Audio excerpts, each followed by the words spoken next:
Hay experiencias en la vida espiritual de los que casi nadie habla, experiencias que te hacen sentir aislada, incluso avergonzada, como si fueras la única persona a la que le pasa.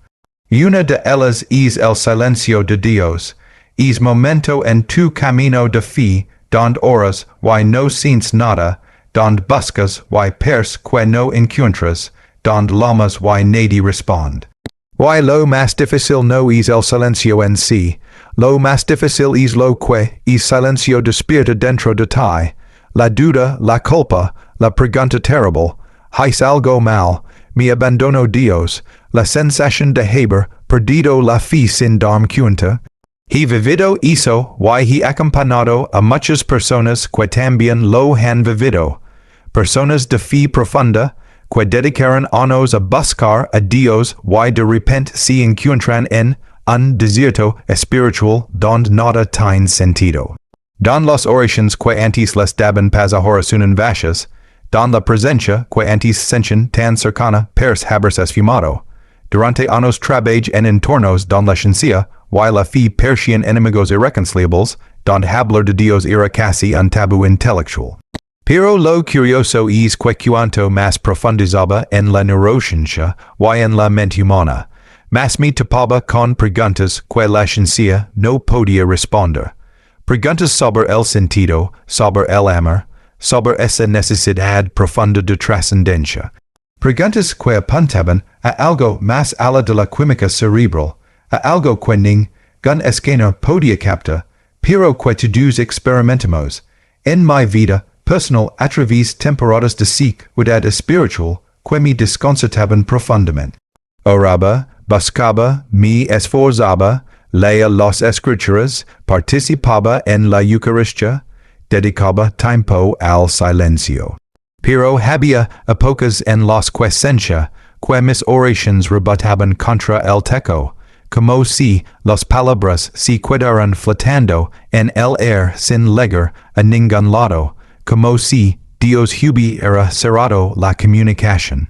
Y eso me angustiaba de una manera difícil de expresar, porque cuando trabajas en salud mental, y ayudas a otros a encontrar sentido y esperanza, y tú mismo te sientes vacío espiritualmente, existe una contradicción dolorosa, la sensación de fraud, de dar desde un pozo seco. Recuerdo una temporada particularmente oscura. Había perdido a alguien muy cercano, alguien a quien amaba profundamente, y en medio de duelo intentaba orar como siempre había hecho, pero las palabras me sabían vacías huecas mecánicas. Repetía oraciones que había rezado 1000 veces, el Padre Nuestro, el Ave María, salmos que me habían consolado antes, y no sentía nada, ni consuelo, ni paz, ni presencia. Solo un vacío inmenso que parecía tragárselo todo. Empecé a preguntarme con urgencia casi desesperada, ¿qué estoy haciendo mal? ¿Por qué Dios no me responde precisamente cuando más lo necesito? ¿Dónde está cuando el dolor es tan grande que apenas puedo respirar? Esa pregunta me atormentaba día y noche porque, en el fondo, lo que realmente me asustaba no era el dolor de la pérdida. Era sentir que estaba completamente sola en ese dolor, que Dios me había dejado atravesarlo sin compañía, sin consuelo, sin una mano que me sostuviera. Cuando estás acostumbrado a sentir la presencia de Dios, cuando has experimentado esa conexión que llena el alma, su ausencia se siente como una amputación, como si te faltara un sentido vital. Intenta todo, retiros espirituales, dicción espiritual con personas sabias, leer a los místicos buscando respuestas. Todos me desean algo parecido, es normal, es una etapa, todos pasamos por esto. Esas palabras, aunque bien intencionadas, no consolaban, porque cuando estás en medio del desierto, saber que otros también han estado ahí no quita tu sed. Algo que aprendí después de años y muchas noches oscuras del alma es que el silencio de Dios no significa ausencia de Dios. Si que suna a consulo barato, a esas phrases que la gente repite cuando no sabe que decir, pero te pido que me escuches, lo que voy a compartir no es teoría, es algo que vivi, que me transformo y que ha transformado a muchas personas, a los que acompañan. El silencio de Dios es una de las experiencias más dolorosas del camino espiritual, de eso no hay duda, pero paradójicamente también es una de las más transformadoras.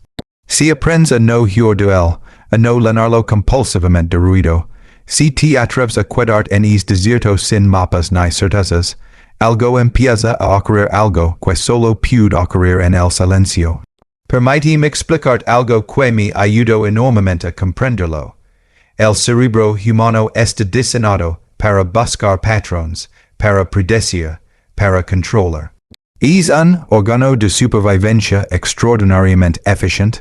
Todo el tiempo intenta anticipar lo que va a pasar, crea modelos mentales del mundo para navegar con seguridad, busca señales de peligro o de oportunidad. Pero esa misma capacidad, tan útil para la supervivencia física, se vuelve un obstáculo cuando hablamos de fe. Porque la fe, por definición, es exactamente lo contrario del control. Es solta las riendas. Es confiar en lo que no ves, en lo que no puedes predecir, en lo que no puedes controlar. Es caminar hacia delante sin mapa, guiada solo por una voz que, a veces apenas escuchas. Y el cerebro se resiste a eso con todas sus fuerzas. Cada fibra de tu sistema nervioso grita, esto es peligroso, necesito certeza, necesito control. Por eso, cuando Dios pes estar en silencio, cuando no obtienes las respuestas que esperabas, cuando no sientes lo que solías sentir, tu cerebro interpreta es silencio como un peligro inminente, abandono, rechazo, evidencia de que algo anda terriblemente mal. Entonces empieza a generar explicaciones, es algo que ofendió a Dios, no soy suficientemente buena, mi fe es débil, Dios se cansó de mí. Esas historias, alimentadas por la ansiedad del sistema nervioso, se sienten absolutamente reales, pero son interpretaciones, no la verdad. Hay algo más profundo ocurriendo, algo que solo comprendes cuando atraviesas el silencio sin huir de él, algo que cambia por completo tu relación con lo divino. Dios no siempre habla con palabras. De hecho, me atrevo a decir que las palabras son la forma más superficial de comunicación divina. Lo más profundo de Dios se comunica en el silencio, en ese espacio vacío donde no hay ruido mental que distraiga, donde no hay exigencias ni expectativas ni agendas ocultas. Simplemente estás presente ante el misterio de lo que es, ante la realidad desnuda de la existencia. Los grandes místicos lo sabían.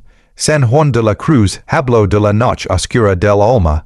Santa Teresa, de los morados interiores, no estaban describiendo una patología, estaban describiendo una etapa necesaria del crecimiento en la fe. Al principio, Dios se comunica de formas más evidentes, más emocionales, más tangibles. Te sostiene de la mano mientras aprendes a caminar. Pero llega un momento en el camino donde no basta con una fe dependiente de señales. Dios quiere llevarte más profundo, y para eso tiene que soltarte la mano. No porque te deje de amar, sino porque te ama tanto que confía en que puedes dar ese paso. Y déjame decirte algo que comprobé una y otra vez, en mi vida y en la de quienes acompañan. Los momentos de mi silencio son, muchas veces, los de mi crecimiento espiritual, aunque no lo sientas. Aunque tú en ti diga lo contrario, Dios no te está abandonando en el silencio. Te está invitando a un nivel diferente de relación con él. Uno donde no dependes de emociones pasajeras ni de señales espectaculares, sino de una confianza pura que no necesita evidencias. Una confianza que puede decir, aunque no te vi, si que estas hoy. Lo que vin después es práctico, como atravesar es silencio sin que te destruya, como ora cuando sientes que nadie escucha, y cuál fue la oración específica, simple y profundamente poderosa que me sostuvo en mi momento más oscuro. Pero antes de seguir, quiero que te quedes conmigo, porque si estás en este desierto, lo que sigue puede cambiar tu forma de entender tu relación con Dios. Puede dar herramientas para atravesarlo y mostrar que el silencio no es el final, sino el comienzo de algo mucho más profundo. Cuando empiezas a mirar de frente el silencio, sin intentar huir, sin intentar llenarlo con explicaciones rápidas, algo más sutil comienza a revelarse, y lo primero que entendí fue que el silencio de Dios no funciona como el silencio humano. Cuando una persona se cala contigo, normalmente es señal de distancia, enojo o desinterés, pero Dios no opera con esas lógicas. Su silencio no es castigo, no es desprecio, no es rechazo. Su silencio es espacio. Un espacio donde algo nuevo quiere nacer, algo que no puede seguir mientras sigues dependiendo de lo que ya conoces. Piensa en un niño pequeño aprendiendo a caminar. Al principio, su padre lo sostiene de las dos manos. El niño siente seguridad, pero llega el momento en que el padre tiene que soltarlo, alejar unos pasos y decirle, ven hacia mí. Desde los ojos del niño, eso sí siente como abandono. Desde los ojos del padre es amor. Y así es exactamente es silencio. Dios no se mueve un centímetro de donde está, pero te invita a dar un paso, que no podrías dar si te siguiera levando cargada siempre. Solo que cuando estás dentro del desierto, el silencio pesa como toneladas. Te preguntas si tu fe era realmente fe o solo emoción, si Dios te hablaba antes, o si todo era imaginación tuya, si algo se rompió para siempre. Y hoy, en esa oscuridad donde no tienes fuerzas para sostener una teología completa, donde no sabes que creer o cómo orar, es donde descubrí la oración más honesta que salió de mi alma. Estoy aquí. Fue lo único que pude decir.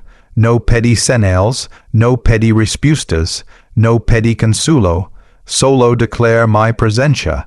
Estoy aquí, Señor, aunque no te escuche. Estoy aquí aunque no entienda nada.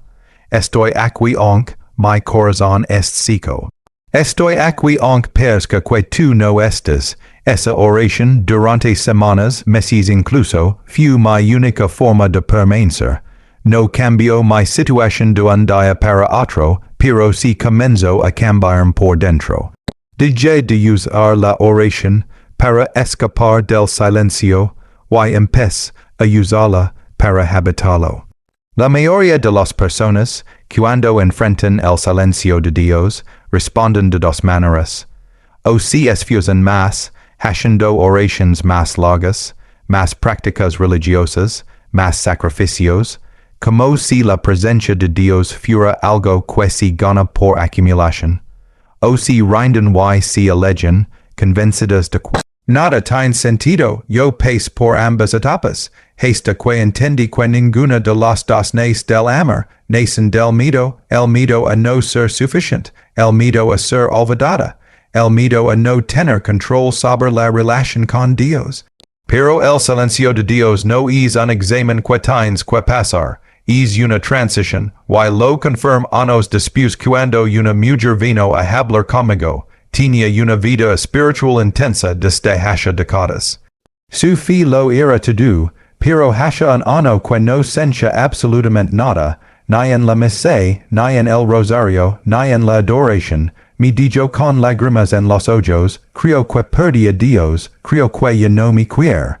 Pero cuando le pregunté que había cambiado en su vida, empezó a hablar de sus hijos que ya se habían ido, de su matrimonio que se sentía vacío, de su identidad que parecía haberse desvanecido, lo que vivia no era abandono divino, era un cambio de etapa.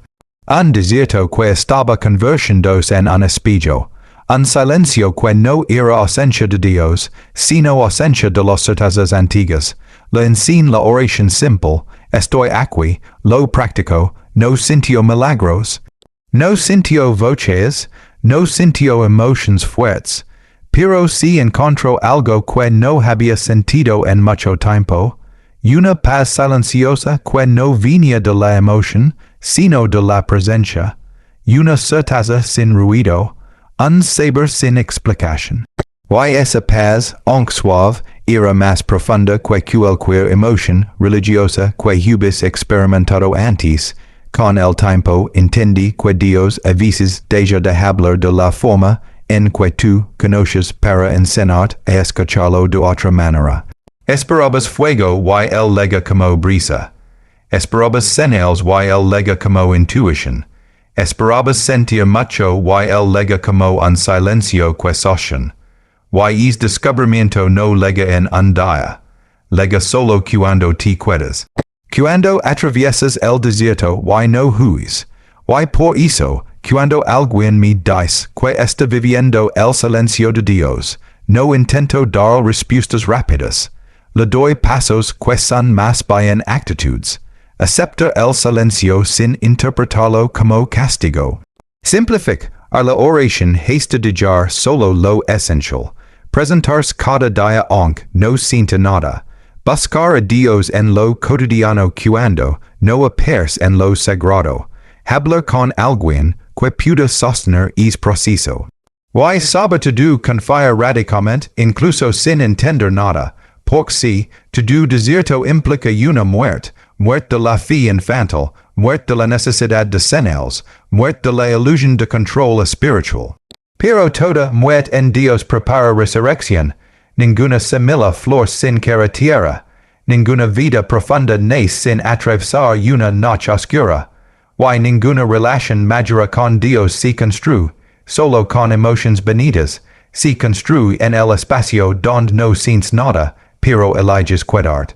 Yo también tuve que llegar a un punto de decisión. Creo aunque no sienta. O renuncio porque no tengo evidencias.